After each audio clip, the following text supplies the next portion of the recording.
It's the first show 2024, and here's Neil. Hello, everybody.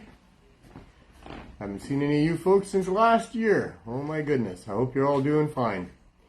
I hope your New Year's was great, and your year to come will be even better than any years in the past. I hope that we realize how blessed we are, that we become continually blessed, and that we love life as best we can.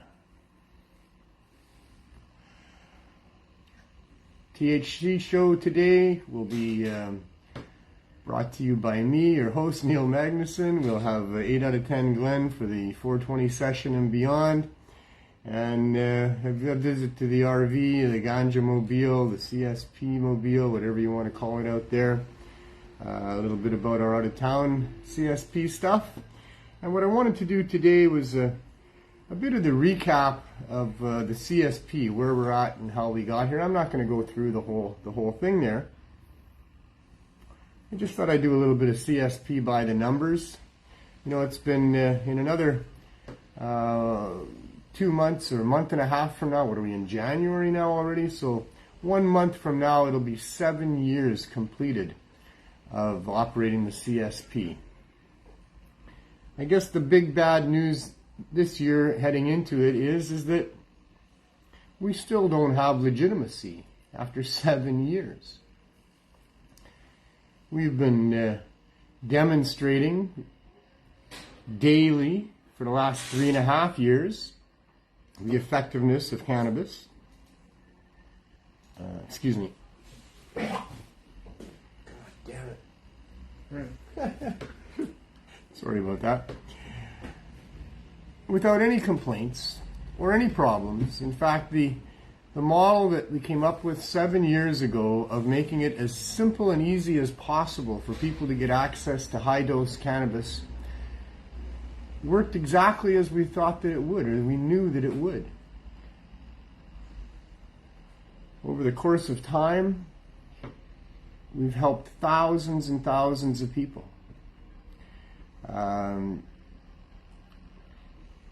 In those 7 years, we were 3.5 years at Vandu with long lineups of people.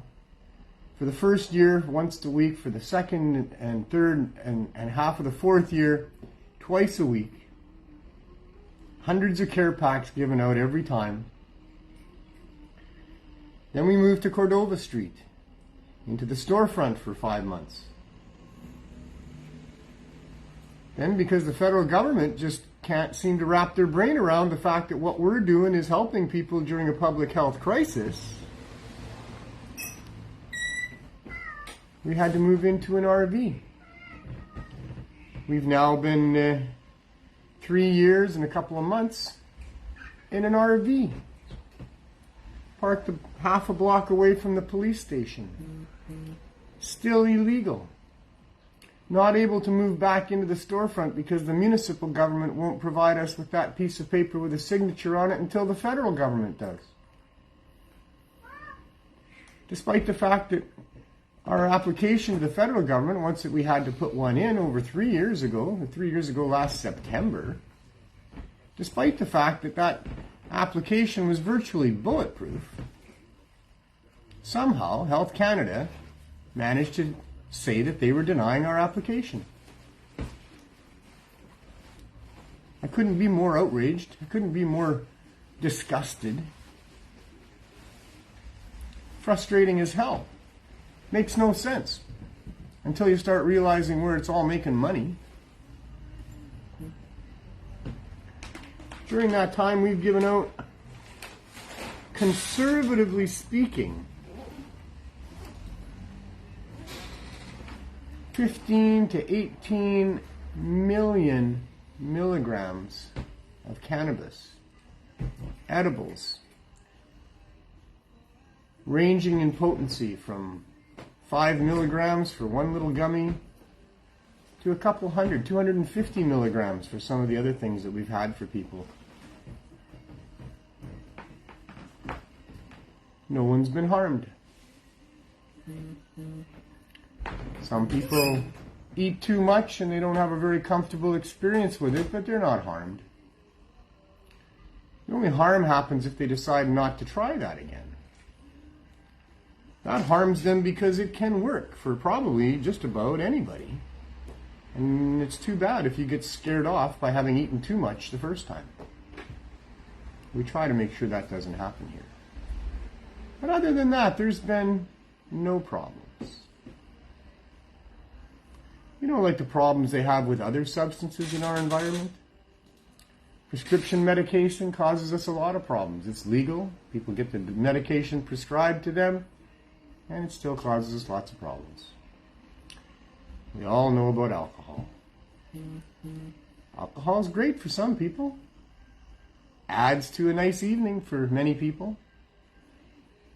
But it causes violence in other people.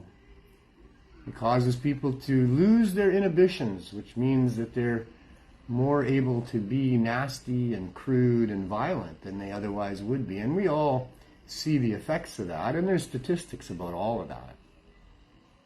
Alcohol in our society comes with a cost. The cannabis that's in our society itself doesn't cause a cost of anything. It offsets costs, lots of them.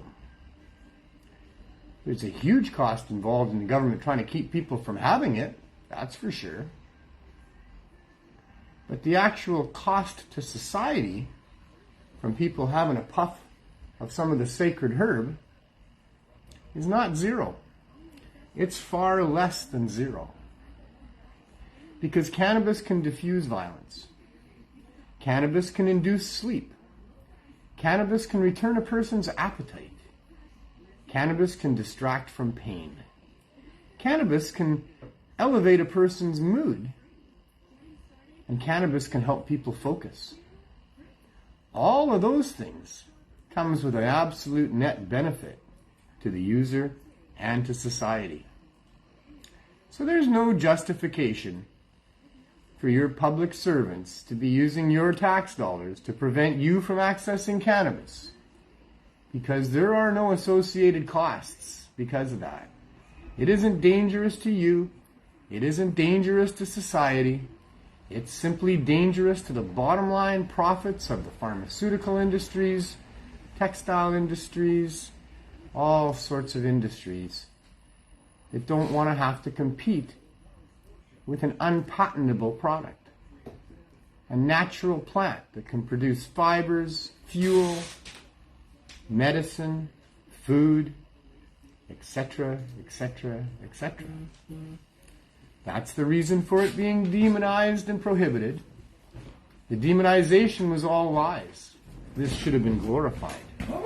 They glorify alcohol, but they really could be glorifying cannabis. Cannabis will do all of those good things for you if you need them done. And alcohol has some properties of increasing your fun if used properly. I'm not sure that's worth glorifying it. I'm sure it could be justifiably glorified for the added benefits that it provides to some people and some parties and some settings. I think it's a bonus to have it there. You could probably pump it up a little bit because of the added benefits. But because of the downside that almost always accompanies the benefits to some degree, especially in large gatherings, you should really hesitate to glorify alcohol. Cannabis, on the other hand, if you listen to the consumers of cannabis and what they have to say about it, they like it. People like their cannabis. People like to talk about how good certain strains were, how powerful certain concentrates were, how tasty some things were, how much fun they had, how high they got. All that kind of stuff. There's really not much of a downside to cannabis. There certainly is no downside to cannabis that would justify anybody spending any money to stop you from having it or using it. But I guess if it's going to mean that you're not using some other product that somebody else is making money on, including the government of Canada, who profits off the sale of alcohol and cigarettes, And maybe there is some motivation to try to demonize it, to convince people that it's okay to spend their tax dollars on making sure that they don't get any. But all of that, of course, is far away against our rights. Far away against what is the truth and the good that is the cannabis plant that it could be used for. For the textiles we could be creating, for the fuels in cars, the biofuels, on and on it goes. You know, we've talked about it lots. Anybody who's been in the industry or following the cannabis story for a while knows there's a lot of benefits to the cannabis plant. And as we pointed out in the movie that I was the narrator of back in 2010, Still Trippin', the Trans-Canada Highway, Greg Kedward's film, the reason cannabis is still illegal is because it's so valuable. Not because it's hurting people. Nobody's dying from cannabis use. There's no hospital wards filled with people that have consumed too much or anything like that to do with cannabis. It's the heart of the economies of many small towns throughout British Columbia and elsewhere. And the only ones that it hurts are those that have competing products or governments that really don't want people to have their minds opened. As Nixon said, we can't have all these young people sitting around smoking cannabis and talking about whether or not they should go to war and pay taxes. Something like that. That's the gist of it. And now, after over 100 years of attempted prohibition, they're not willing to admit that cannabis is a good, healthy, medicinal product because of the fallout from that, the repercussions of what kind of penalties might be levied against those in the past that have maintained these lies to protect these greedy bastards. So we carry on in a corrupt world with many layers to this whole story, many sides that we've covered over the past 4.5 years on the program. We're at show 222 today, I believe. In a lot of those couple hundred shows, we've talked a lot about the benefits of cannabis, about the harms of the attempted prohibition, the costs to us without justification, and what's going on with this whole so-called legalization. It's a big story. Anybody I talk to privately right away gets it and goes, wow, you're right. This is a big story. They've spent a lot of money ruining a lot of lives. They're still telling a lot of lies about cannabis. They're still treating it as if it's something that needs to be tightly restricted, which equals artificially inflated prices. They've exposed themselves through the pandemic, but they've really exposed themselves through the attempt to prohibit cannabis. It's getting just bloody ridiculous that on the one hand, the government is happy to sell you cannabis now. Hundreds and maybe even thousands of stores across Canada paying their fees and selling cannabis openly with government permission and blessing. Trudeau's one of the biggest pot dealers in the world. This is their target, by the way. See, they don't care about Canadian cannabis consumers. They don't care about the domestic market. They don't want to succeed. They want to have the underground marketplace.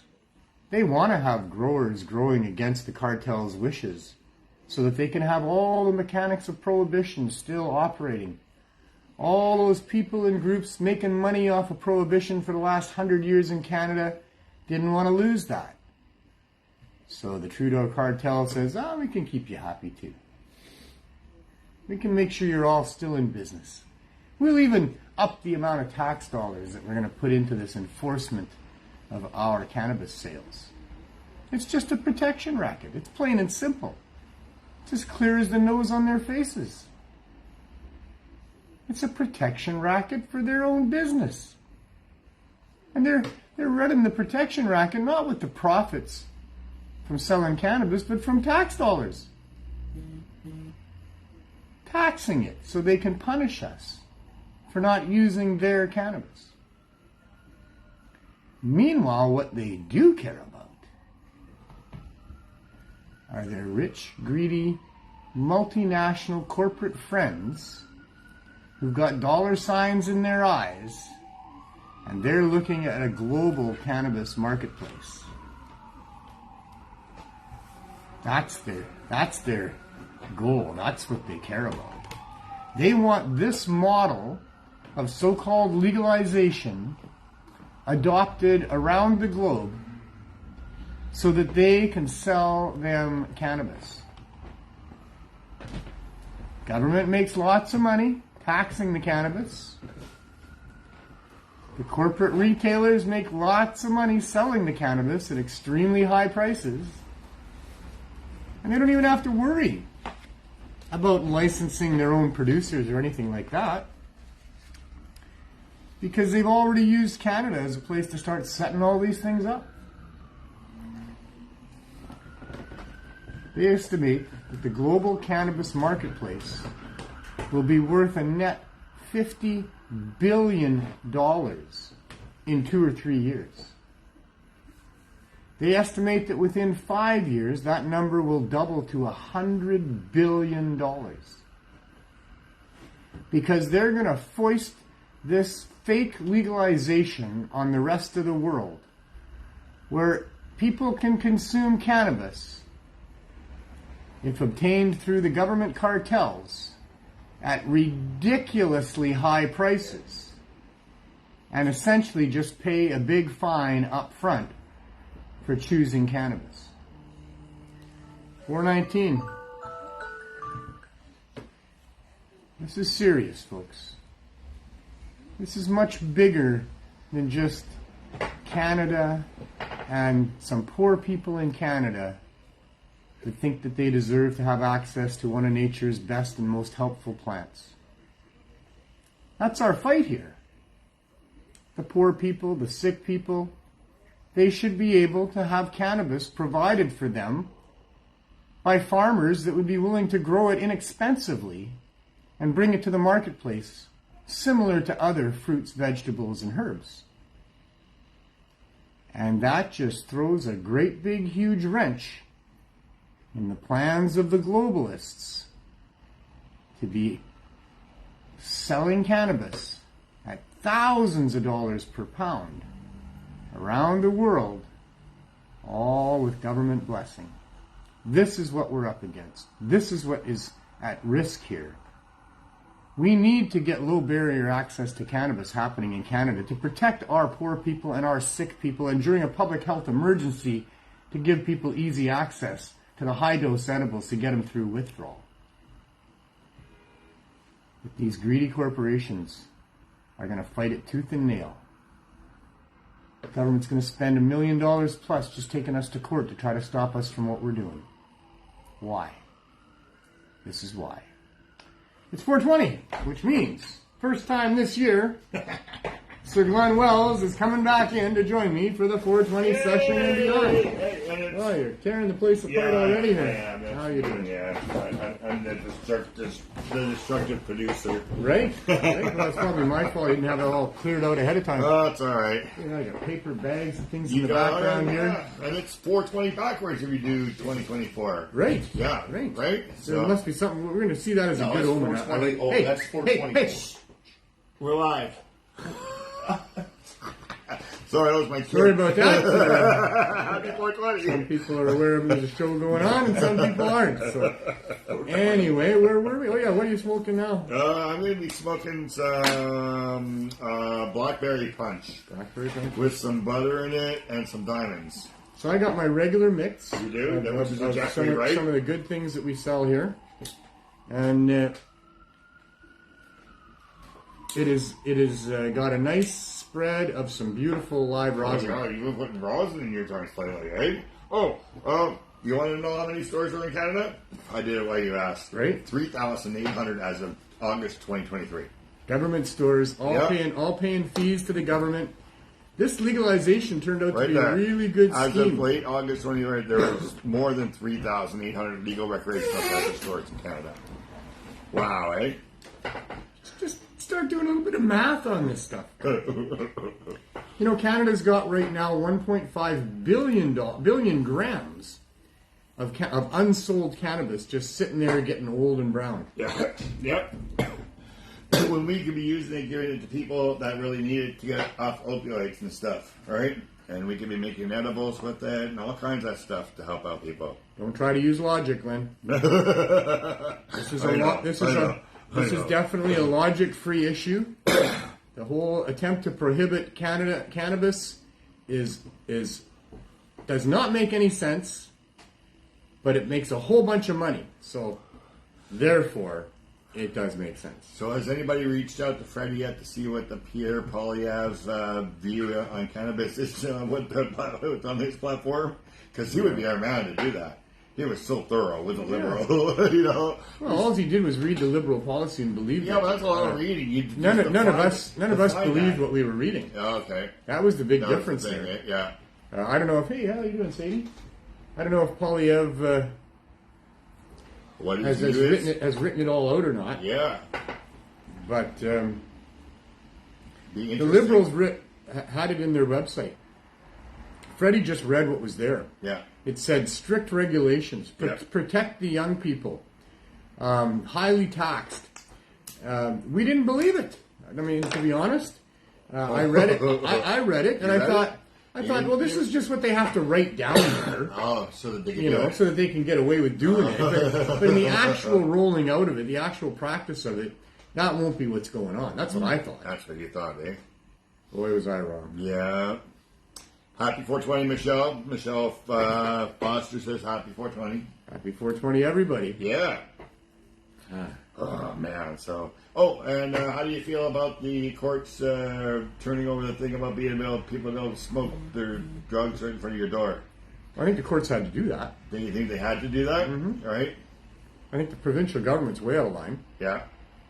People are dying. Don't they get that? And these are measures to try to stop people from dying. Yes. And all they're going to do with what they're trying to do provincially is drive it all back underground again. Yeah. And that's where people die. They die when they're using by themselves. We don't want people shooting up around kids in playgrounds. Of course not. That's what that law was. Yeah, was but that to law was so vague and so broad. I never read it. Yeah. Oh man, Yeah, they could basically arrest you and criminalize you, continuing to criminalize people for drug use for anywhere. I mean, they really had that in there. There was a little clause in there that said, and anywhere else they feel like it, pretty much. Oh, really? Hey. Wow. This is a war. This is still a flipping war. Yeah. And the war is on people. I mean, the governments are the ones who cause these ridiculous addictions that are going on for the most part anyway. Yeah. I mean, and now they've been feeding off of it. See, that's what people don't get.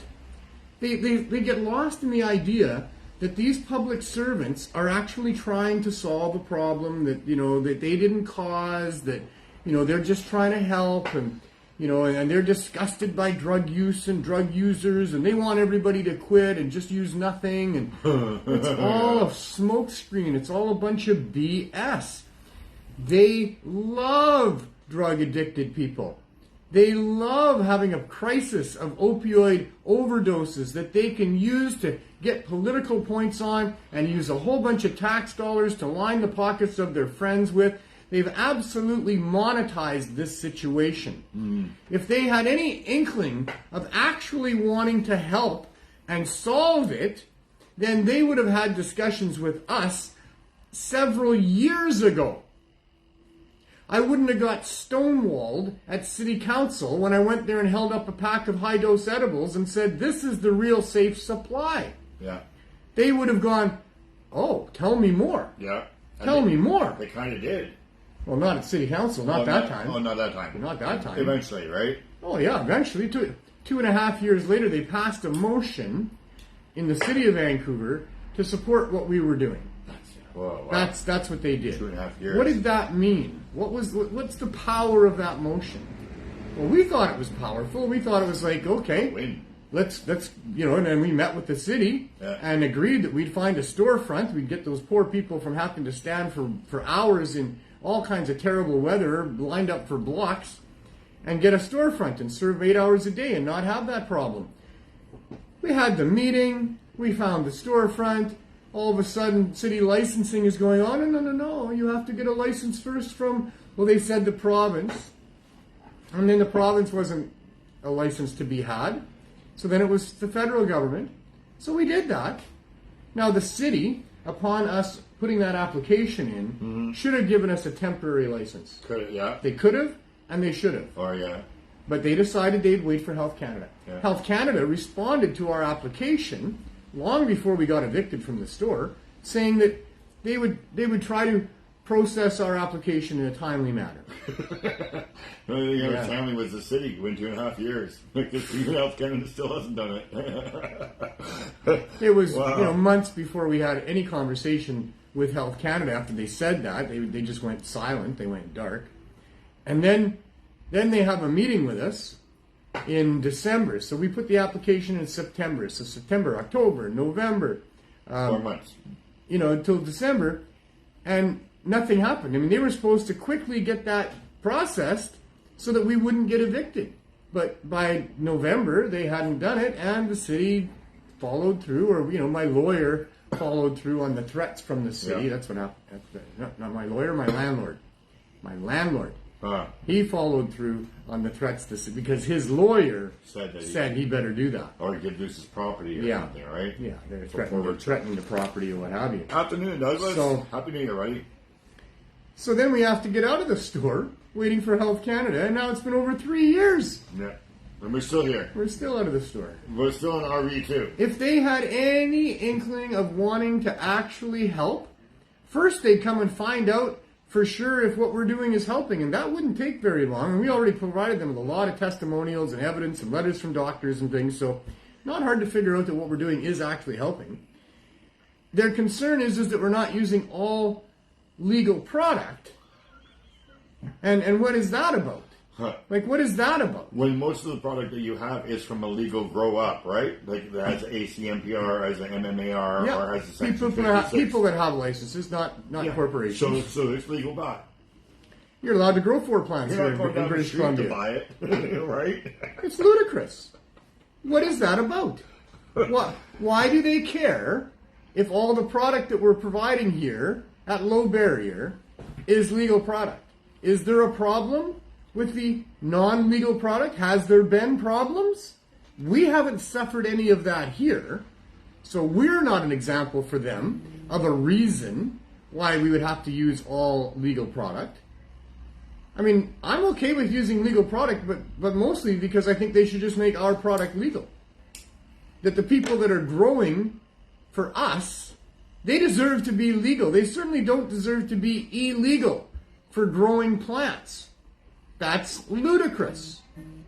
But what Health Canada is essentially saying in their stance is that because all of our product doesn't come from a regulated marketplace, it must be dangerous. I mean, what else could it be? Then why? This is a public health emergency. Then why are they giving out licenses for people to grow pot if it's dangerous? Right. The only thing that's not, what it's not doing is it's not going through your provincial They're not making money off it. cannabis board. That's what it is. They're not going to the liquor stores and cannabis boards, right? The reason they want it all to be regulated is because they get a cut of the regulated stuff. $1 a gram. So their Health Canada is worried about bottom line money because there's no health issues with what we're providing for people here. There never has been. And if there was, well, wouldn't that be justification for them to really shut us down? If we're putting out stuff that was causing people to go to hospital and wouldn't the police have full justification to be closing us down? They could close us down. They could close down what's going on here. They could be here anytime they wanted to. I know that. They know that. I could do other things. I can go underground. We can find other ways, and we would. Yeah. But they could shut down this blatant, open display and every day, 8 hour a day transactions of providing cannabis into this neighborhood. I said we've put out, conservatively speaking, a minimum of 15 million milligrams of the edibles, but we've put out hundreds of pounds of cannabis over the 7 years as well. There was probably a half a pound every time we went to Vandu that got rolled up and handed out. Oh, yeah, easy. That's a lot of joints, Easy. Holy rollers. And now we're here selling it. We sell it for 5 grams for $5. Yeah, or $1. You can imagine how fast that's flying out the door. Mm-hmm. You can only have one per person per day, but I'll tell you, 250 people are coming every day, once a day. At 5 grams? That's a lot. That's 500 to over 1,000 grams. That's almost a pound, I guess. Pound a day. We put out more than a pound a day of the 5 for 5. Wow. We put out hundreds of joints that we roll here. I mean, there's literally hundreds and hundreds of pounds of weed. There's millions and millions of milligrams, tens of millions of milligrams. I mean, I'm being very conservative because that's how I want to roll. I don't want to exaggerate or ever be able to be accused of exaggerating anything. Right. So when I say 15 million milligrams, it's considerably more than that. You can imagine 7 years. You can imagine we've been on this block serving cannabis over 1,200 days. Wow. We put out about 10,000 milligrams here every day, and that's a conservative estimate. Wow.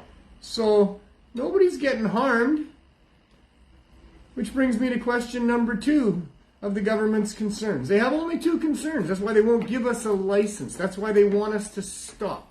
They want us to stop providing easy access to cannabis because all of our product they don't get a cut on. And the second reason is because the higher dose edibles are just too dangerous. You know what? The government would get a cut on it, technically, because the person would be healthy, would eventually get a job, and start paying taxes, instead of being on the welfare system, right? So they're not getting their dollar now, but if they would invest in people, it would be better. Value to society and probably more tax dollars in the end. Yes, it is. It is to get your people healthy so they can provide the taxes that you're charging everybody. Right? Healthy people does not suit pharmaceutical interests. They're one of the main players in all of this.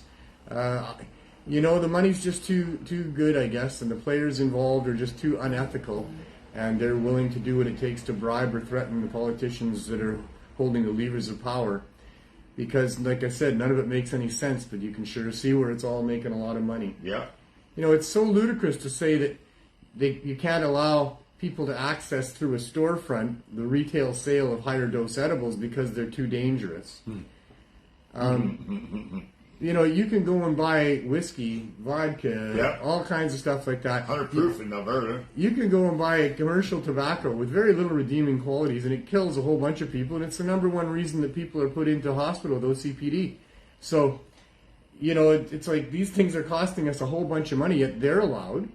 They're in these stores, and the government makes a fair bit of money off it. It's all about tax. They can tax alcohol. They can tax cigarettes because they can show that there's societal harms to these things. Mm-hmm. But they want to tax cannabis, and they can't show the same thing. No, because there isn't societal harms. There isn't harms to individuals. No.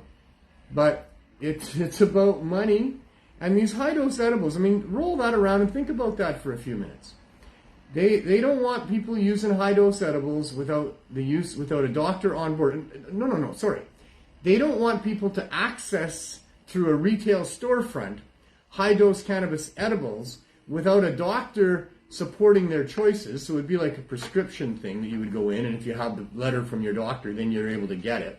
That's what they want us to do here. That's what we won't do because that would turn away so many people that need help. But that's what they want to do. But these same high-dose edibles or high-dose edibles are available for people to produce themselves because of court rulings that says you're allowed to. With the Smith case, if you're able to grow cannabis, and this is before people could just grow their 4 plants in most of the provinces, Before that, if you had a medical license and you were able to grow for yourself or have a DG, we had to fight in court. They spent millions of dollars to try to stop people from being able to extract the cannabis medicine off of the plant and then use it in edibles or concentrates or topicals or whatever. They spent millions of dollars to try to stop that, and they lost. So you can make your own cannabis edibles. And now with legalization, most provinces allow most people, not if you live in a strata, not if you're a renter, not if blah, blah, blah, but a lot of people can grow 4 plants legally. Those plants can be 15 feet tall. They can be as big as they want. They can yield pounds, like several pounds per plant, if it's done by that's people. for maturing plant or budding plants, right? Budding you can plants. have other plants that are not up to that stage coming along, right? I don't know. You would have to. You'd have to, yeah. But the point is that people can produce pounds of cannabis and extract the cannabinoids and make edibles.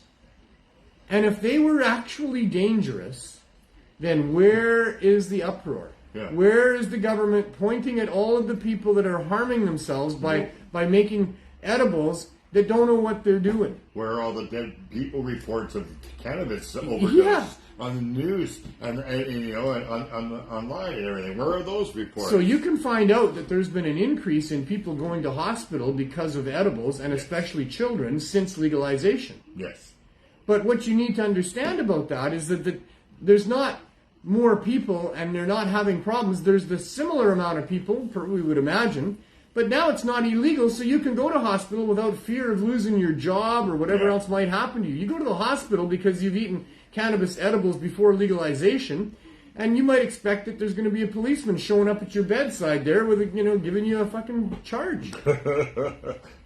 Sorry, anybody. For possession. Yeah. For possession. For possession. It's inside you. Yeah. It's crazy. It makes no sense. If children are the problem, then where is all the uproar about all the harmed children from Health Canada, from people that are making their own edibles, and the kids get into them? Because, God, the kids are getting into them. Yeah. That's what kids do. I have edibles at home, but I keep my edibles above the stove. Like, my kids are not going to get to them. Oh, they would still find them. They'd have to climb up on a chair. Oh, but I did. Yeah, well, no, while I was there. Didn't you? No. You didn't climb up on chairs to get what your parents had put out of reach? I would climb up on the counter to get good. Yeah, I probably did too. I got really good. Tall, right? By the time I was like 11 or 12 years old, I was really good at getting into wherever it is they had hid stuff on me and making it look like that never happened. Like everything went right back the way that it was before I took my portion. Kids, man, that's what kids do. That's the adventure that they're on. Yeah. Try to do what it does, what adults do, and get what they got, and do what they say you can't do. But if you have edibles and your kids are like young and then they learn, they know that as they grow up to not touch it, because I don't have that problem with Isabel. Yeah, most Maybe parents. as a teenager I might have more of a problem, Yeah. but right now at her stage, no, I don't have that problem. Lots of parents are good at that. Yeah. Yeah. But some aren't. It's educating, right? Some aren't. Yeah. Some aren't. Yeah. Some aren't going to tell their kids about it at all. Some are just going to have their own little stash of cookies, and the kids are going to find out, and they're going to find those cookies, and that's what does happen. Mm-hmm. And then the parents come home, and the kids have obviously gotten into the edibles, and because there's puke all over the place. Well, or something. No, sometimes they puke. Most of the time they're really sleepy. Yes. And lethargic. Yeah. Moving funny. And sometimes the parents freak out. Oh my God, this is my child. Yeah, because they don't understand what's going on. They don't know. No. There's so much fear out there for one thing. I mean, they've been told that there's issues with this, And the truth is there really aren't many issues with it at all. That those kids that get into those things and get to be in that condition, they just need to sleep it off. They just need to get into a nice, quiet, comfortable room where they feel safe and secure. Some food. Food brings you down. Vitamin C brings you down. Orange juice brings you down. CBD brings you down. And it's all okay. Just don't panic, Yeah. I mean, what will set somebody off is a bunch of other people panicking all around them, you know? Yeah. That's So- a panic too.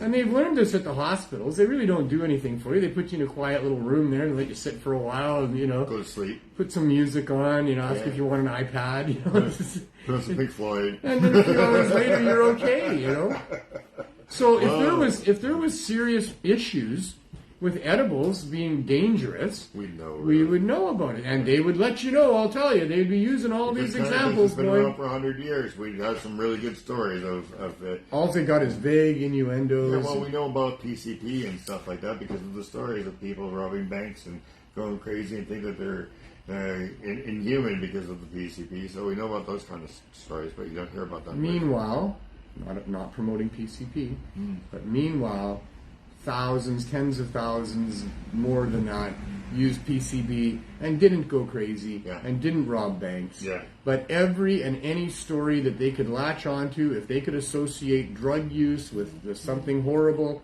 that's what they've been doing since William Randolph Hearst. And, you know, it's fine. I mean, sure, there's downsides, there's problems, there's incidents, there's things that happen.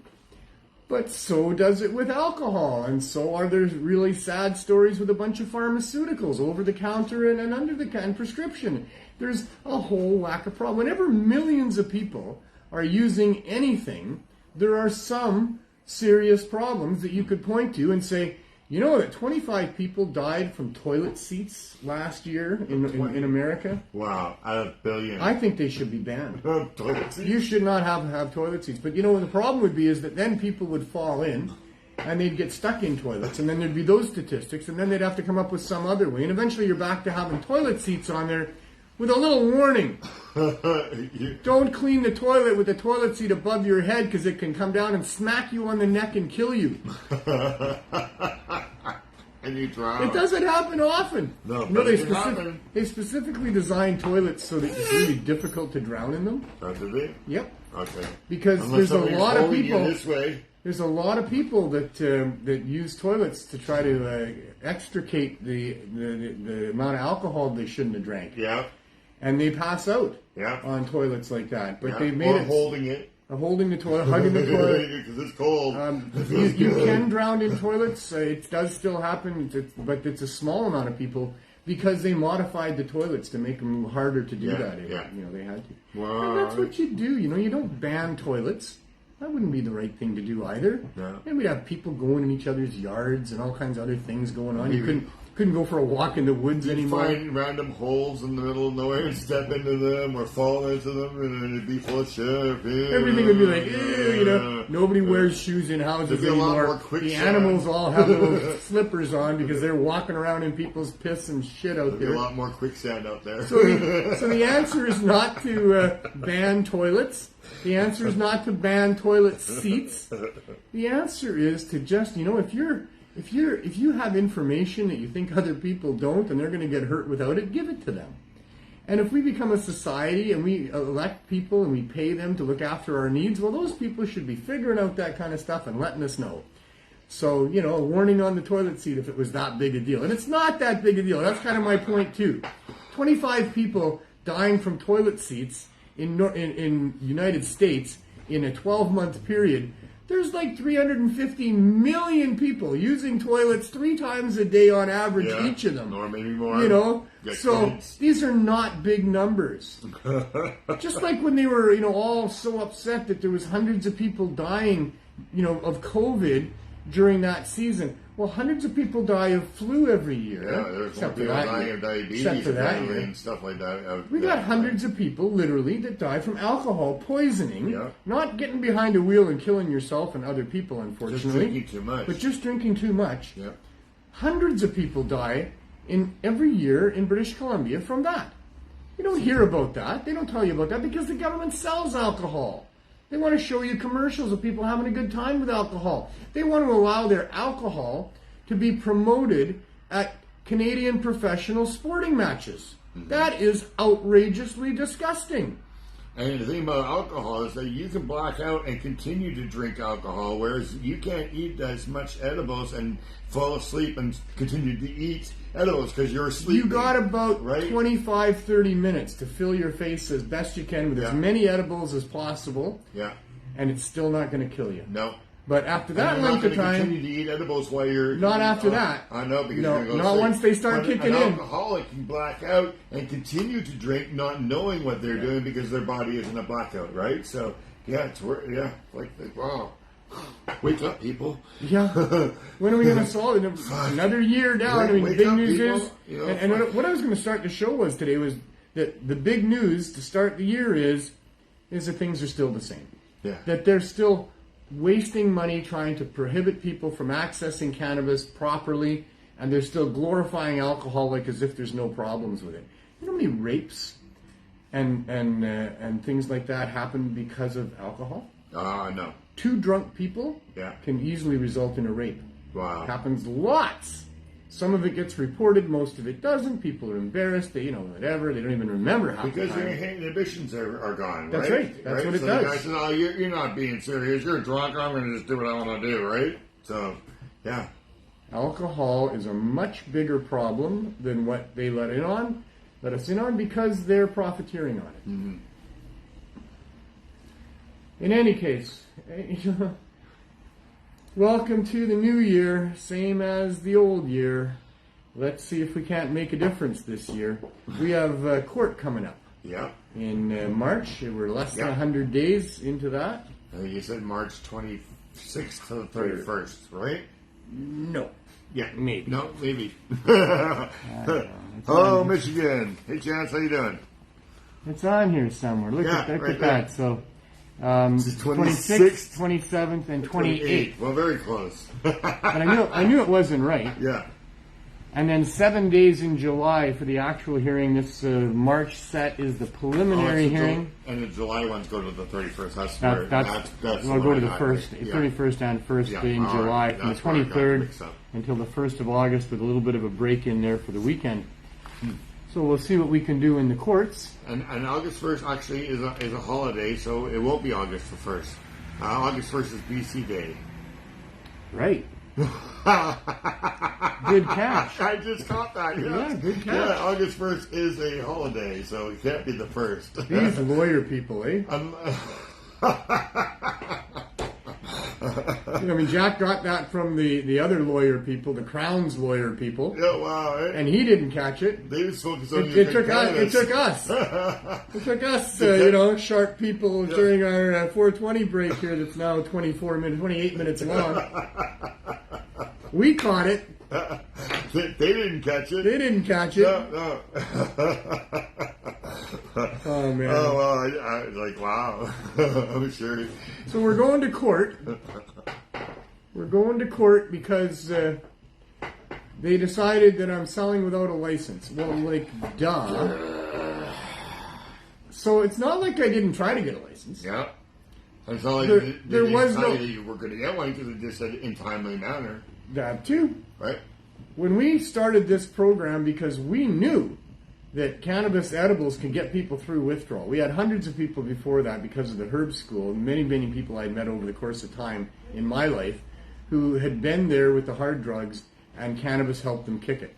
So we knew that. So that's why we started the Cannabis Substitution Program. There were no licenses anywhere to apply for. Cannabis was just illegal, period. And serious criminal penalties for involving yourself in such things. But it was a public health emergency.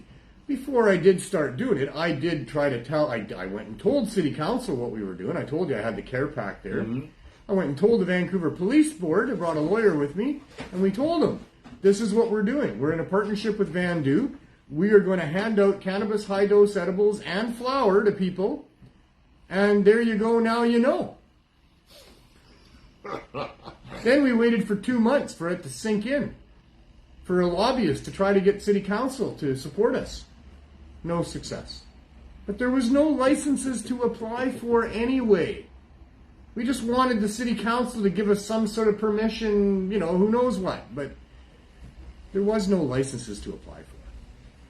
When City Council, 2.5 years later, and then another almost year later before we found the right location, said that they would support us in a storefront, now we got legalization.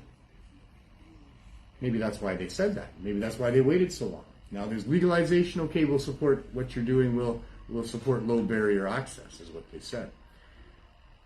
But they wouldn't until the federal government did. So the federal government, in that meeting in December that I was alluding to earlier, the first thing that the head of the Special Exemptions and Licensing Department, Mr. Benoit Seguin, said to us during that phone interchange with my lawyer and some of their people, was that they were sorry that it had taken so long. Well, damn rights they should have been sorry. We applied back in September. We didn't get evicted until November, and they were supposed to respond during that length of time to keep us from getting evicted. They knew we were about to get evicted, and they just let it slide. So now we're evicted. Now it's December. Now we're in an RV. So we didn't go away and quit. We're still here. We didn't stop paying rent on the location because that's on our application. So I guess now they had to think about it and go, oh, well, that didn't stop them. Mm-hmm. You know, I guess we better have a meeting with these people because now they got an RV parked in front and we don't know what to do about that. So the first thing he said was, we're sorry that it's taken so long. Subsequently, a little farther on in the conversation, he said, we will likely have licenses for you in early January. I was here. I heard that. You heard that? I heard that. Lots of people heard that. Yeah. So from that point on, in late December, we're moving forward with the idea that we're going to get a license in early January. Yeah. Feeling much better about that. But then it didn't happen. And they didn't even contact us until almost April. Yeah. We had been sending them some stuff, new studies coming out showing that what we're doing is effective, keeping them up to date on the fact that we're still operating from an RV. Nothing. A year later in April, they give us an intent to deny because of the two reasons that I mentioned, you know, not regulated product and no high-dose edibles for people without doctors. We answer that. My lawyer answers that. I thought he did a very good job, actually. I approved of what he sent to them. And I thought that should do it, you know. It didn't even do it with mine. But it didn't do it. No. And so then we get 6 months later, now we get another intent to deny for the same reasons as the first intent to deny. I put pen to paper that time. I spent quite a bit of time, and I wrote what I thought was a very profound letter, if I do say so myself, that any reasonable person with a conscience, having read that letter or read that submission, would have certainly picked up the phone and called me, if nothing else, and had some conversations about some things, and I begged them to do that throughout that letter. We read it on the show. But nope, a few months later, now we get our final denial of our application. And now, you know, charged with selling without a license in the meantime, like almost 2 years ago now that happened. Okay, so... I got to mention that City Council, by the way, in saying that they would support us, also said during that meeting that we should find a storefront, and if we were properly meeting the needs of the neighborhood, we would get that license. So we've got a license pending on, you know, from two different levels of government that's been going on for years now, and that's what I'm charged with, is selling without a license. So we'll see what they say. But they're spending so much money to do this. It's obscene that the government, rather than, you know, have a conversation with us to decide whether there's things here that we're doing that really should be adopted because it's actually helping people, that'd be good, you know. They don't do that. They're just staying back east, putting together all this stuff about, you know, selling without a license, and they're going to spend upwards of probably $1 million for all those court dates to bring in all those lawyers and all of our witnesses and all the judges' time and all that money that the Crown, on behalf of the King of England, is going to spend so that we don't disrupt their plans on global domination of a cannabis model that maintains artificially high, outrageously high prices and reeks in thousands of millions of dollars for corporations and governments at the expense of ordinary people in the process. That's what's going on here. That's what we're really fighting about. And that's why we're not having easy success in doing what we're doing when we've been so able to demonstrate the value of cannabis as a harm reduction intervention, by far the best of any intervention that's out there, and everybody here knows that. Yeah. But the federal government won't recognize that. They still think it's worth spending millions of taxpayer dollars to prevent us from providing easy access to We people. could be building schools with that, and they're hiring new doctors and stuff like that, and nurses with the money So that they're much spending. we could right? do, you know. Yeah. What about if everyone that uses the RV became a daily member, and your membership is whatever you're buying that day? So we did that in the store. Yeah. Yes, in the store, right? In the Yes. store, everybody that came in to buy anything was made a member. Yes. It was low Because barrier. you can give out for free. So the one thing is up to 30 grams a day to a person. So if you had members, then you would be able to do that, and their membership would be whatever they're. Well, the 30 grams is flour. Yeah. It's not edibles. It's not an concentrate. Okay. We would still be in possession of large amounts of these things Yes. that we would need to have some Yeah. special license for to be Yeah. able to do. We did make people, everybody that came in, what I said was a low barrier membership. Yeah. So Wasn't it $1 or something? no cost. Oh, no cost. So Okay. no cost for the membership fee. No personal information required. Yeah. What's your name? Yeah. You don't have to. You can tell me any name you want. No, yeah, we had some good any, names, didn't we? Any one of your real names if you like, Yeah. or who Elvis knows? Presley. Elias Pettersson. You can Yeah, be, you could be be Elvis anybody Presley, you yeah. want. You could be Ken Sim. We had George. We had several George Bushes, Yes. I think we had a Wonder Woman. but it was important. We did. Yes, we did, didn't we? It was important that be a non-invasive membership for the privacy and especially the medical privacy of the people who were helping. Mm-hmm. Low barrier membership is what was required. What's the name that you want to put on there?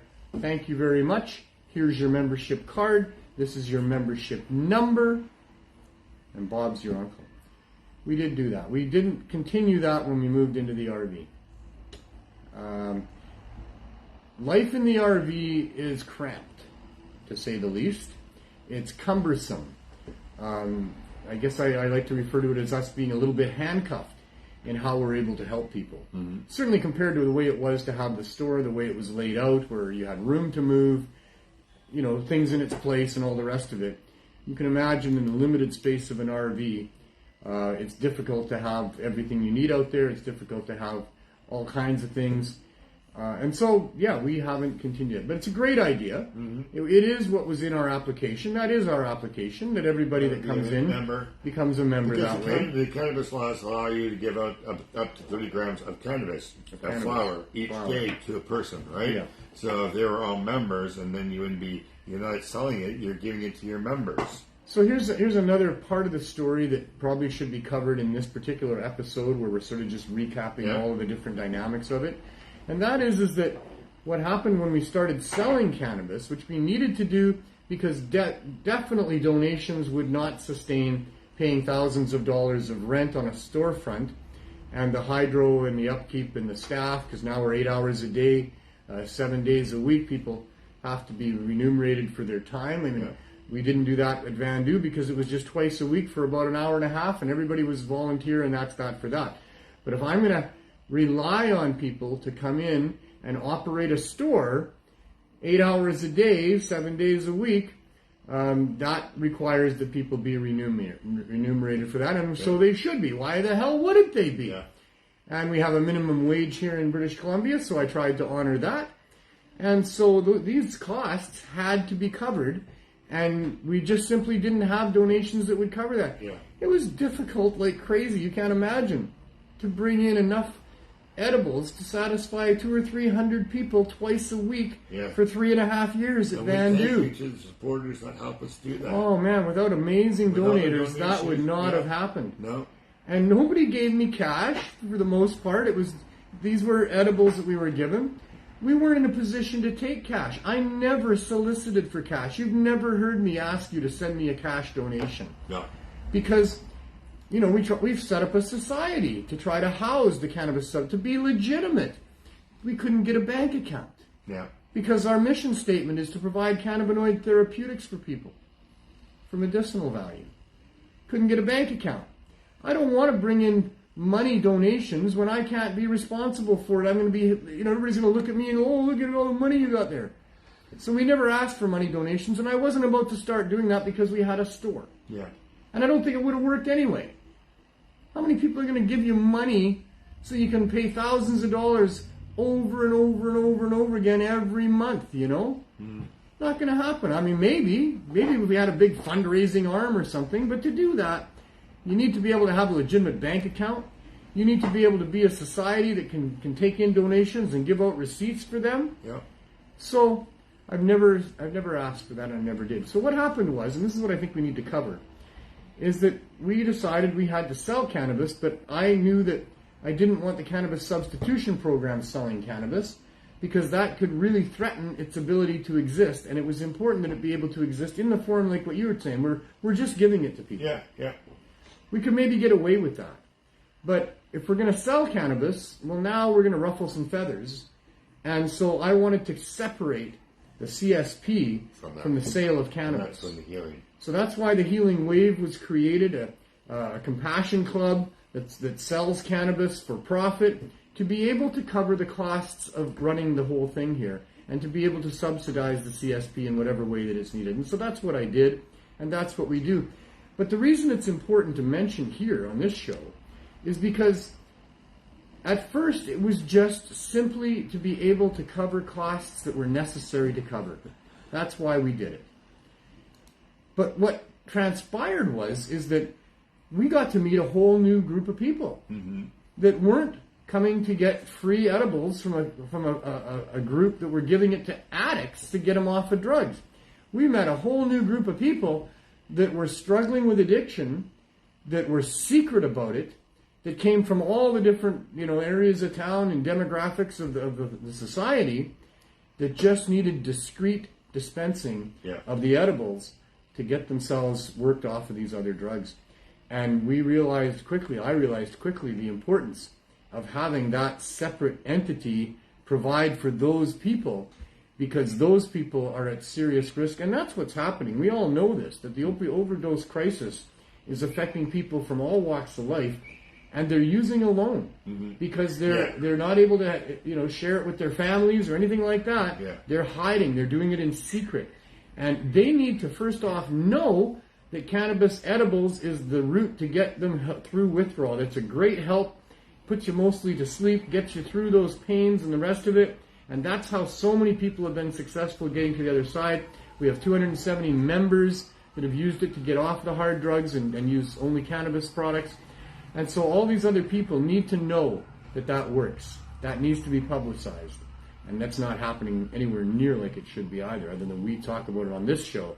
But the mainstream media is not running with this story, and we'll talk about that in a minute.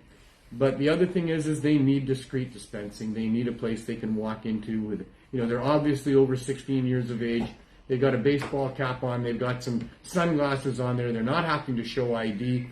We can give them a membership card with whatever name they want to write on it, and let them have what they need to get them off those drugs and let it be known. And the media side of it is that that's another obvious and glaring example of the conspiracy amongst these big corporations and government to keep this information from people. They don't want this debate happening in the public realm about whether or not cannabis should be available at cheaper prices for people.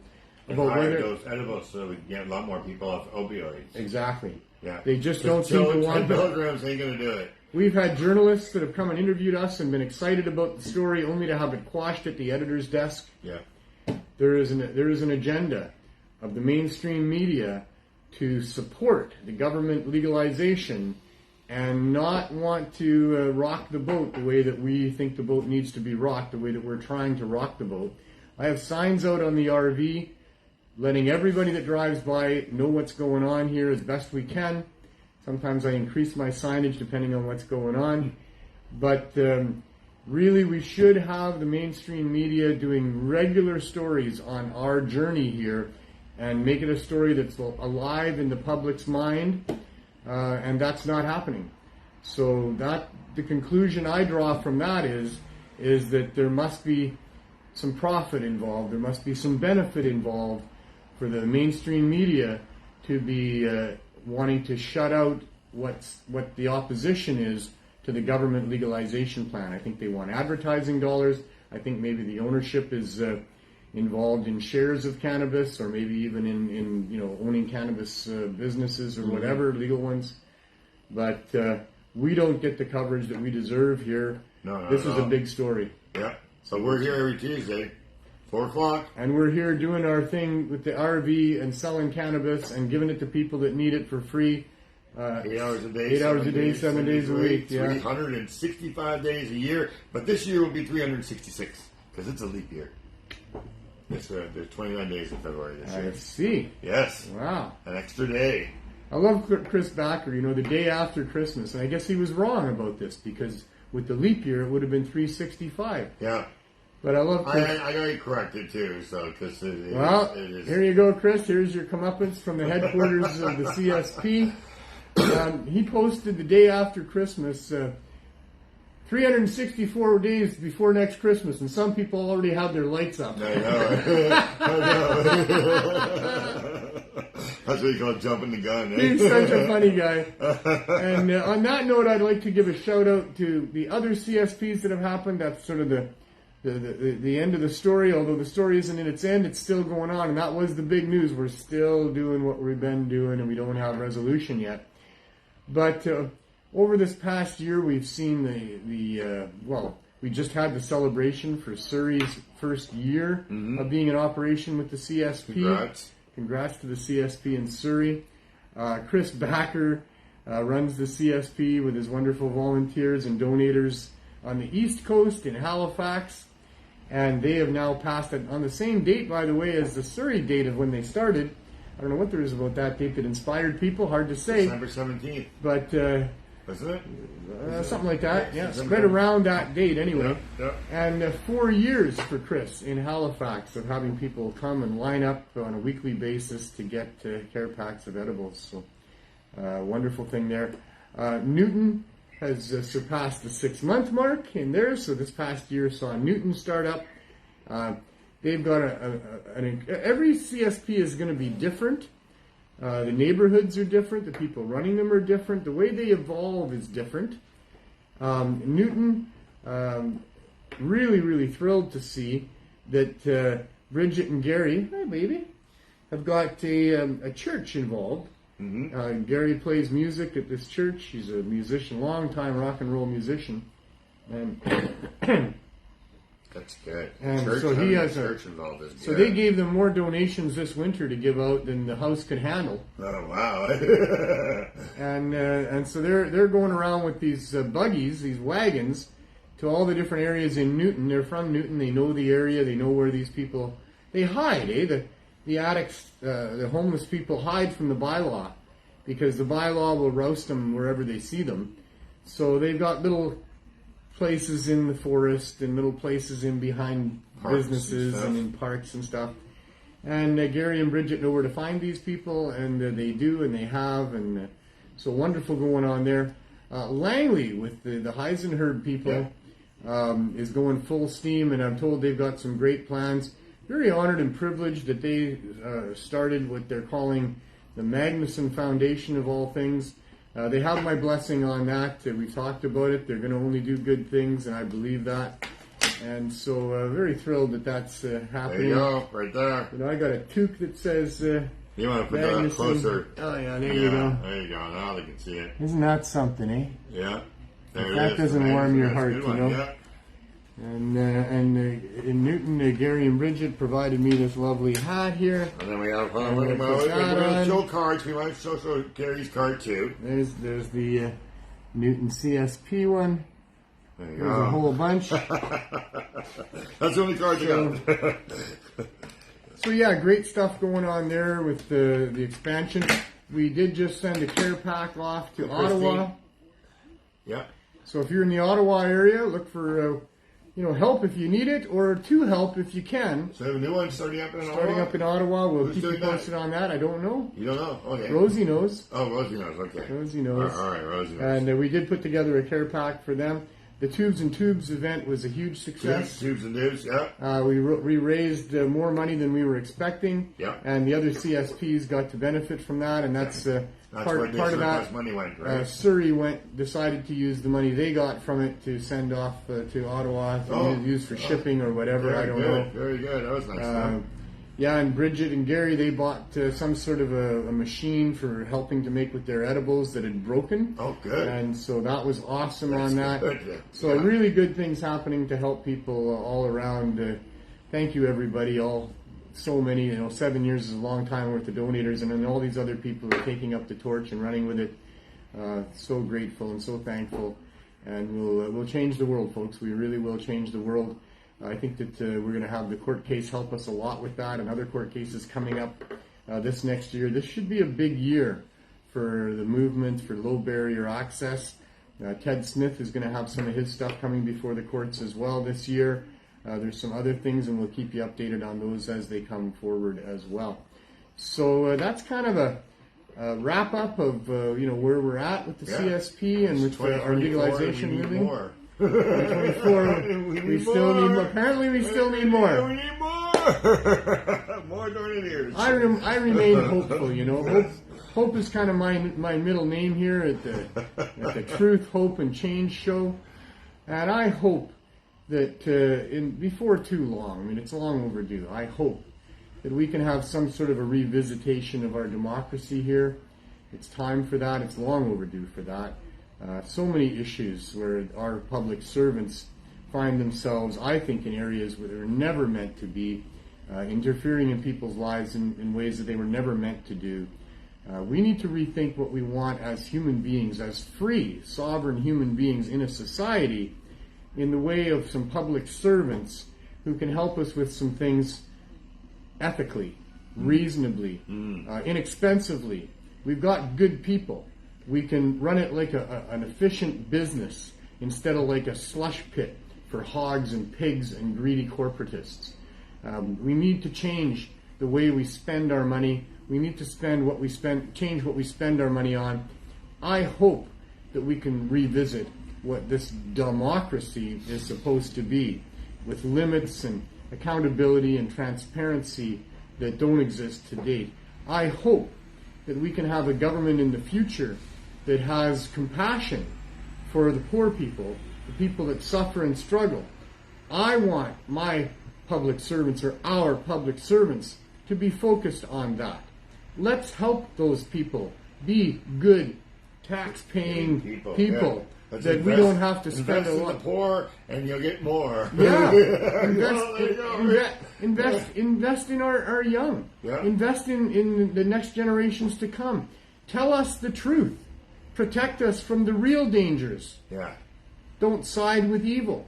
All of these ethical things, we can do a way better job, and I hope that we do in the future.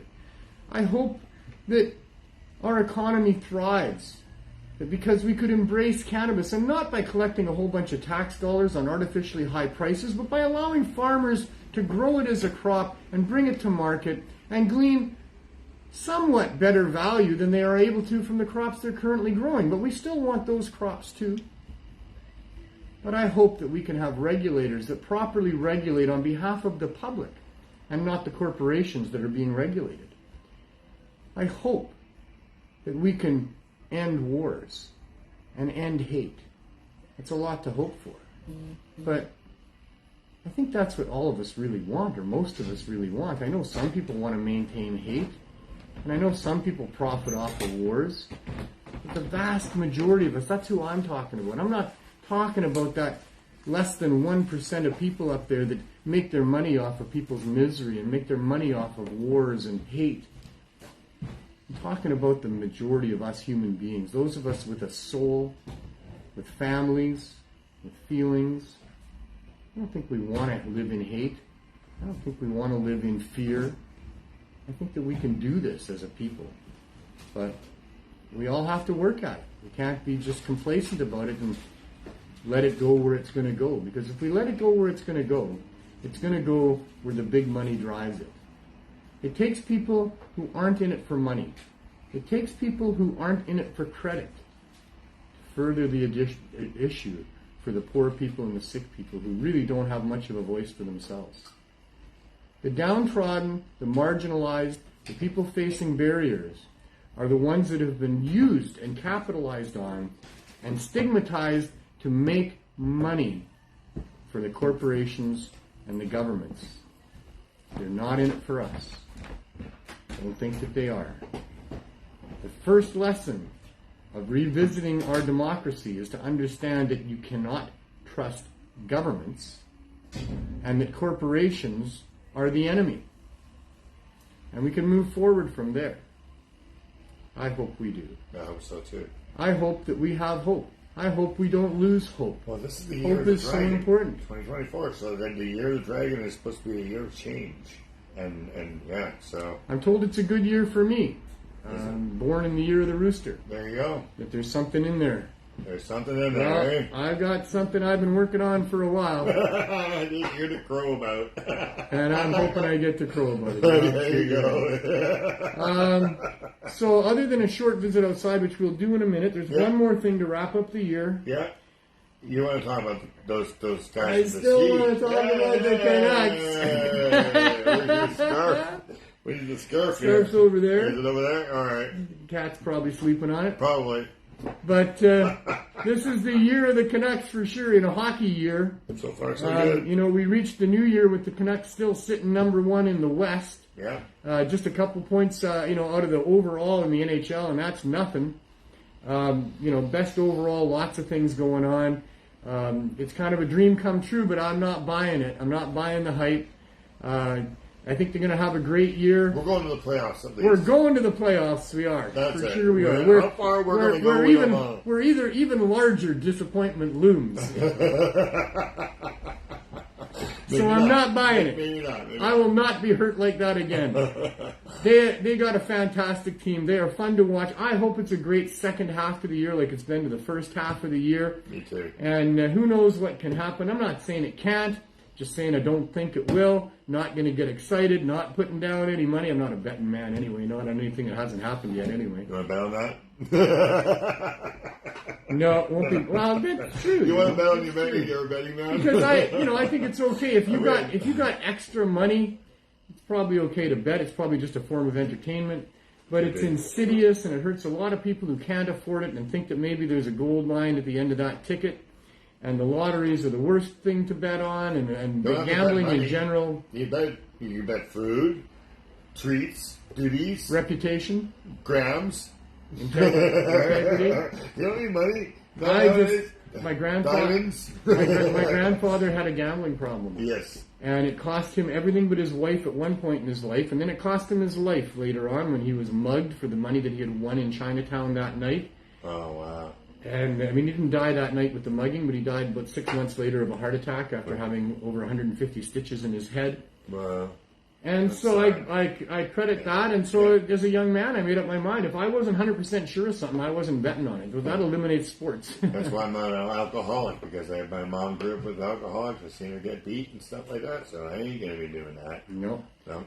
How many people in Czechia today won a whole bunch of money? You mean Czechoslovakia? It's not Czechoslovakia. No, It's Czechia. Czechia. In BC, Canada? No, in Europe. Oh. Used to be Czechoslovakia, but now there's the Slovaks and there's the Czechs. Yeah, so it's And they call them Czechia. Czechia. And they want a lot of money. Well, if they bet on their team. Oh, yeah, they bet on their team. I doubt anybody in Canada was betting on the Czechs today. Maybe some, maybe. Oh, you mean in the World Hockey? Yes. Okay. It was a bizarre, drastic ending to what had been a really good game up until that point, and I must say, Czechia played extremely well. Yeah.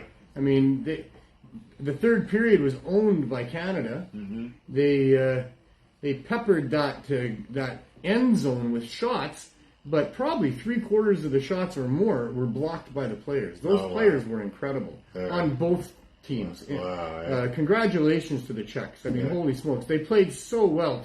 They were up 2-0 in the second period, and Canada came back and tied it up 2-2. All the way through the third period, it was mostly Canada pouring it on, chance after chance. I mean, I felt like watching it. The poor Czechia people, their hearts must have been in their throats through the whole third period. Like, I know what it feels like when they've got the puck in our end. Yeah. Well, we had the puck in their end and blasting shots and pinpoint passing. Those kids are amazing. Yeah. And couldn't put the puck past that goalie or past all those players blocking shots. Wow. With 11 seconds to go, you know the outcome? No. With 11 seconds to go, the play comes back up into the Canadian end. A shot on goal dings off the defenseman's stick, deflects and hits the post, and just catches the inside of the net. And that's it. And it's it. It's over. That's it, eh? Wow. 11 seconds. 11 seconds. Oh, gosh. All that can happen in hockey. It's hockey, man. Yeah, That's hockey. Yeah. I'm sure. So I'm not ever invested in it financially. I'm never now anymore really invested all that much in it emotionally. It's just a game. But he's got some emotion right now for the Canucks for this year. Well, but I don't believe they're going to win the cup. I'm not like that. No, I'm just reveling. We're going to the playoffs for sure. Sure. Yeah, I'm reveling in where they are right now. Yeah. They're going to the playoffs. They've got what is a great team if they can hold it together. But the games get tougher now. Yeah, they are. And when you've been the top team over the first half of the season, you are a target every game you play. All the teams want to measure themselves by you. Because they spend more time studying you. Yeah. So it's going to get harder and harder for the Canucks to win as we go forward. You know, all the teams, start pulling out their best, to go into the playoffs on a roll anyway. It ain't easy. That's why I don't believe they're going to win it. I don't believe they're going to win it in my lifetime. I believe they can win it, but I'm never, ever going to be harmed the way that I was harmed for 50 years with this franchise, believing that this was the year, every year, until it wasn't. You have PTSD from it, right? I probably do. You probably do. Probably do. It's one of those things, One of those life traumas that, it affects you, but you're not even really aware of it, but yeah, probably. Wow. Hockey means a lot to me. It always has. And winning a Stanley Cup is what it's all about. That's what you play for on the street. That's what it's all about. And the prospect, when there was only a handful of teams, my cousin made the National Hockey League, before the Canucks had a team. And, he came close twice, and I lived that, with him. I thought Chicago, not my home team, just my cousin played for them. Mm-hmm. And they got beat twice in the finals by Montreal during my time as a hockey fan. And both those times really hurt me. I mean, I didn't go jump off a bridge, but I could relate to the people that were. Yeah. Yeah. And it was the second time against Chicago that Vancouver got eliminated in the second round that I gave up and said, okay, enough already. It's been year after year after year. You got gray hair from it, right? Yeah, I went gray early. Yeah, you went gray hair from it. Right? I always say that my gray hair was inherited. Look how gray it is in the picture there. I've been gray since my 30s. Really, eh? Wow. And I always joke that, it's an inherited trait. That I got it personally from my kids. If you get what I mean by that. Stress, yeah. Stress of trying to raise kids. That's a scary thing to do, let me tell you. But maybe it's because my hockey team just couldn't get close, It, and on top of the stress with kids, that was just too much. Oh, it's several traumas. Yeah, I'm sure I'm suffering several traumas. Yeah, there you go. Well, and also I grew up with the doomsday clock, as you did. Yeah. The doomsday clock is still going, is it? Oh, yeah, it's still going, and it just got a little closer. It ain't far still. I mean, we are living under the threat of nuclear annihilation. Build bomb shelters because the Russians were going to bomb you. And you know how many people have bomb shelters out there? Like, ordinary people have places to go. Yeah, nowadays, They've got their survival rations going on. They got there's so many people that have that going on. There's a silo in the States that somebody bought, and there's a whole friggin' city down there. A billionaire's bunker. Yeah, where they paid $1 million to be part of it or something like that. Yeah. There's lots of underground stuff and underwater stuff going on that we have no clue about. Yeah. Because nobody tells nobody. It's like a grow up. Yeah. You don't want your neighbors or your family even coming and banging down the door to your bunker when you don't want to open it because there's radiation out there or whatever it might be. Or you don't know if you can trust them. They're just going to kill you and eat you and your food anyway. Yeah. So, I grew up with that plus a whole bunch of other threats. If anybody old like me, come on, you know what's been going on. They've been threatening us forever. forever. Yeah, The world is going to end because of this, or because of that, or because of this. And I just finally got to, the world's going to end, the world's going to end. Whatever. You know, I probably won't even know. It'll be a big flash of light and we'll all be gone. Or whatever. Whatever. Hopefully. I ain't gonna live. I ain't gonna live in fear. No. I ain't gonna contemplate what it might even be. I'm just gonna enjoy my moment that I have right here, right now, as best I can. Loving the fact that I've had a life. I get to have another day, it seems, and you know it's so crazy, unique, and special that somehow atomic energy turned into atomic chemistry turned into biological chemistry, and over billions of years evolved creatures like us that are able to contemplate and wonder about what the hell is going on here? How am I here? What's alive mean? Yeah, is there anybody else out there alive? Am I in a universe that's eternal with trillions of galaxies and there's nobody but me and us? If we've evolved to what we are today, what will we evolve to? Because we're obviously continuing. If we're allowed to continue to evolve. Well, I think we are. I don't know. I think we are. I try not to buy into the fear. We don't have rock wheels. We got rubber wheels. We have vehicles and stuff. So we are continuing to evolve. Right? Yes, we are apparently sent people to space. We don't know if that's true, but there's a space station up there, right? So I am relatively confident that the human species will continue in some form for some way, quite a while. Yeah. But I'm not convinced it's for sure at all.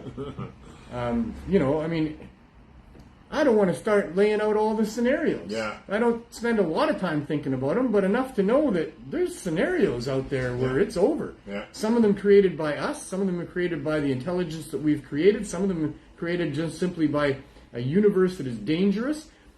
Our planet is traveling at 13,800 miles per second through the universe as we travel around the sun and throughout space. There's a lot of stuff out there that we could encounter. Just because we've had 4 billion years of life being able to evolve on a relatively stable planet as we traveled at those kinds of speeds through our universe, doesn't mean that's going to continue for one more day. Anything could happen. Asteroids, comets coming out of the sun we cannot detect. Solar flares could wipe us out as they wipe out so many other solar systems in the universe. Most planetary systems are not stable for long, long periods of time like that, like we are. Yeah. We're in a unique position. It's a unique planet. It's got a lot of things going for it that are all extremely necessary for life to evolve and thrive, and for complex, intelligent life to arrive and to get to the point where we are. Looks like it might be extremely rare. Maybe we're the only ones in the galaxy. We've been looking for life in many different ways. Because we're spinning at that speed, we produce our own shield, which is called the Orion Belt, right? Because of the metals and that are in the core of the Earth. There's that lava is there. The sun creates a shield for us. The whole solar system, we're in kind of a little bit of a bubble here. But the planet also has its own shield. Our electromagnetic field gives us a lot of protection from some things. But that doesn't mean that an asteroid could not hit and wipe out life here. Of course, because we know about the dinosaurs. We know what's happened before. There's been other extinction events, not just in the form of being hit by objects. But now we know, because we've evolved to the point where we can detect that it's coming instead of it just happening. No, you can't detect them coming out of the sun. We know most of what's out there. Yes, from the sun. Yes. But any truthful astrophysicist will tell you that we are still at a great threat. Blind. We're still blinding at a great threat at any time. So we live under the threat. Life is fragile, which makes it more exciting, which makes it more valuable that you get another day. Yeah. You know, a really good friend of mine the other day said she was bored a lot. And I said, if you're having a boring day, you're having a good day, because any boring day is way better than a bad day. Yeah, that's true, right? Right. And so some of the days that aren't boring, aren't really all that much fun.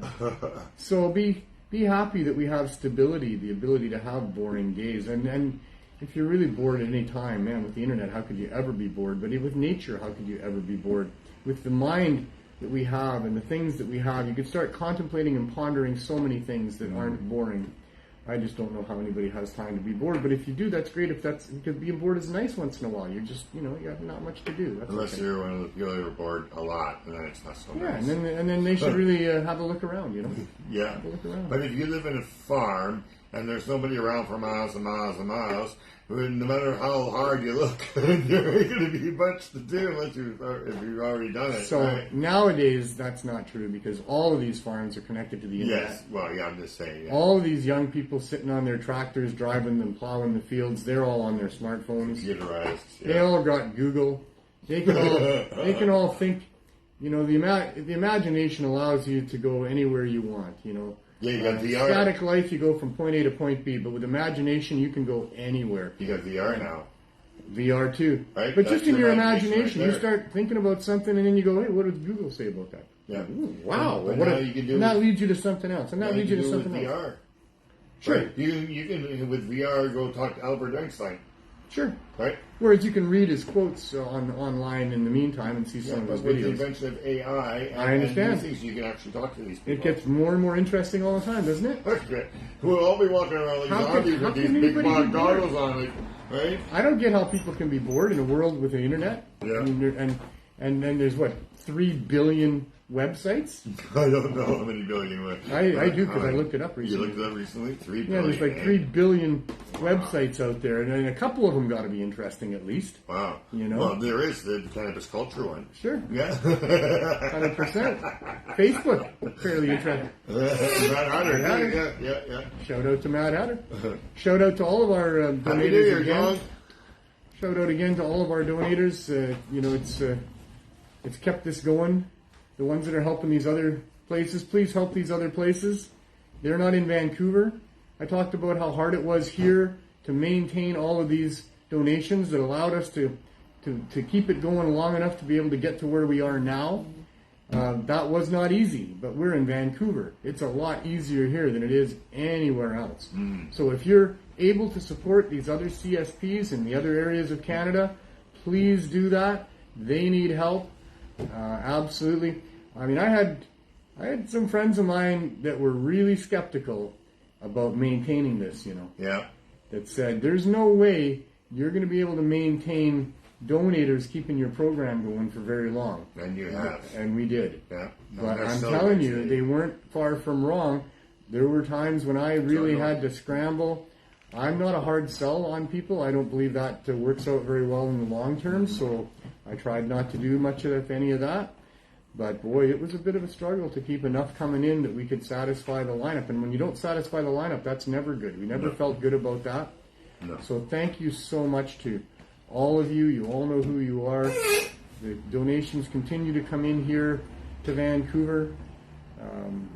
We're not short of supplies to any great degree with what we have going on with the CSP, but we need these donations that come in.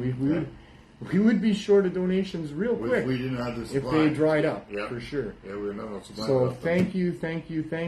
You people are amazing. You are what are changing the world from our point of view. It's the donators that have fueled this cannabis substitution movement of seeking a low barrier access retail storefront. That is what will change the world. That is what will be allowed at some point because of the efforts of all of you people and all of my coworkers and colleagues here.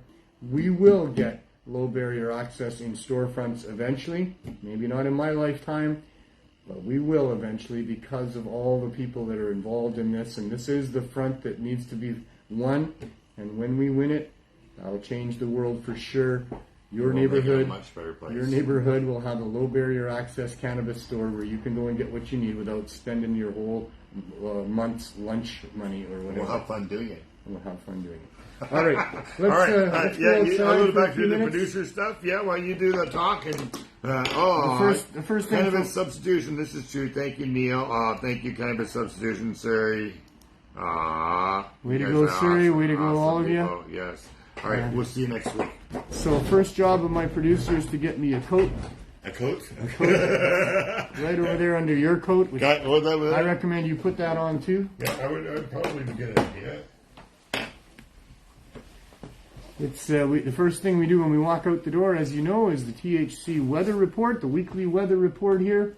And just to give you a hint of what's going on out there, it's a little bit cold, but it's actually really mild compared to other Decembers. We're setting records actually for being mild, but just because it's really mild for this time of year doesn't mean it's really warm. Are we going right outside? Yeah, all right, going right outside. Okay, we're going down that. All right. We've alluded to the RV numerous times today. Okay, let me turn the light on for you. There we go. That's all right. Happy New Year. So it's not too bad out here. It still gets dark early, but we had a little bit of moisture, but just spitting, hardly anything today. We didn't put the tent up, and we're up the street as we told you before. We had to move up here now. Oh, there's J Mac. There's J Mac giving us a wave.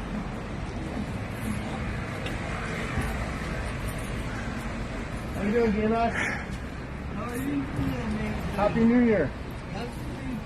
Hello, what's up, guys? Back. We're highlighting how you said. Say again what you just said there to our audience. Happy New Year, cannabis culture. It's now 2024, and we're out here starting another year right by saving lives is what we have to give. I personally believe Hold on a minute. Okay, all right. and THC and the CSP program for years now, and I want to say one thing is that with the support that's been given by these great, lovely, kind people, I can now live a proper life and be a normal human being. And for someone who's disabled, it is very hard for me to find access to get what I need to use to get pain. So I come down to Vancouver from Surrey and I see these guys, and the support they've given me, I can now get up out of the chair and I can walk around. Wow, cannabis helps you do that. Not only that, I also am now doing streaming on YouTube because cannabis has given me the ability, or I immediately have zero pain. So with the help that Neil Magnuson with the Cannabis Substitution Program has been able to give me a life that I really want to live without being on pharmaceuticals, without being right doing drugs and none. I am glad to say right now in 2024 that I have been 7 years off pharmaceutical pills and I've only used cannabis in the last 7 years, and I have not been healthier. I have not been able to do more stuff, and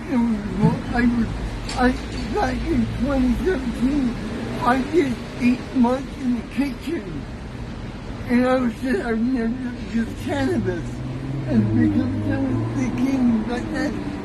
So yes, I strongly believe that cannabis can, will, and have saved lives. Look at me. My life is saved with cannabis and because of Neil Magnuson Foundation and because of Neil Magnuson. Thank you, sir, for what you've done. You're welcome, J Mac. Happy New Year. Thank you, J We're Mac. happy to help here for sure. Happy New Year. Happy New Year, buddy. Let's try to follow, support these guys because they are the best. That's it. One love, guys. All right. We're going in? Wait a minute. Okay. So here's where we parked the RV now. We have the wood in the window. We have the actual glass window in place, but we keep it rolled down and we keep that put there because then you're not going to break the glass, and that's the strategy that we're using now. I was moving it every night. That's a lot to do. It's up early in the morning to make sure we get parking spaces and things. And so for the last week, I've been running an experiment where we haven't moved it. I haven't moved it. So far, it's been good. We haven't had a break-in in the last week of doing that. We haven't had any interference from the city in doing that. I'll probably move it just to keep them guessing, once or twice coming up here shortly. But for now, we haven't been moving it. I want to point out one of the signs that we have on here.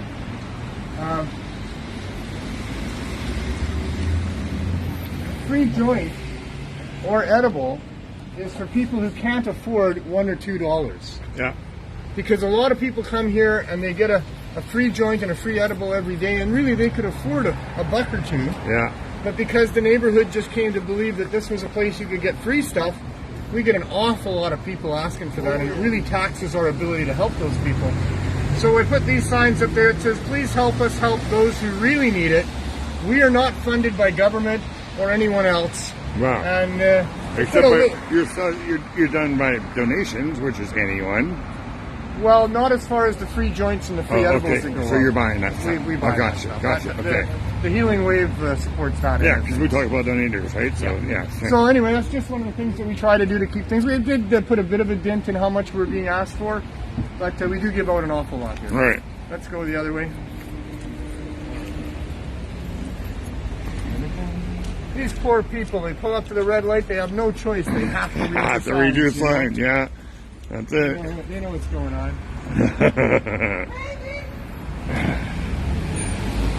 You get this constant revolving audience. They pull up. I mean, if there's a sign there, you gotta read it, right? Hey, what's going on in here? Oh, yeah. Look it. We have more socks that we give out when we see people that need them. Tubes and Doobs is not really over. We just have one real official day for it. Oh, I think I better sit. Yeah. I think I better Oh, there we go. we Killed can my light again. lose some of the street noise. There we go. Now we have I lights. think there's some interesting sounds around these things. Yes. they do. Yeah, screens and... So another year in the books, guys. How do you feel? Pretty good. It's been a great New Year. Great year so far. It's been 2 days. It's only gonna get better, right? This will be a better year than last year, even. I had a good year last year. This year's gonna be great. It's gonna be a year of breaking a lot of eggs to make omelets. Maybe this is the year we You know. get to have an actual storefront. This is Of course, we'd still have 2024, we want more. Absolutely. I think we should just go for it this year. The case is in February, right? And it's No, March. The way I figured it, And that's the prelim. That's a prelim. We have to get through to July. But I think that we're going to win in court, and maybe this is the year we get to go back in the storefront. Yeah, the way I figured it, that's what I I want. lifted my left Maybe leg. we shouldn't even wait for permission. Sorry. I lifted my left leg just before midnight, So you can start off on the right so foot. I start off on the right foot. See? We're good now. There you go. I got the whole dragon rooster thing going on. Yeah, right. There's the things going There's no on. reason for being optimistic. There we go. The one thing that we do have this year is socks to give out. Yep. To the homeless, anybody that looks like they have a wet feet or aren't wearing Wearing socks. socks, yeah. You know, we can give them a pair of good old weatherproof thermal crew socks. Yep. So they're really, really warm socks. Yeah, I picked those ones. I thought they were the best that they had to offer. That's what we gave out. Yeah. Those came from Costco. Yeah. They're $20 for 4 pairs. Great deal.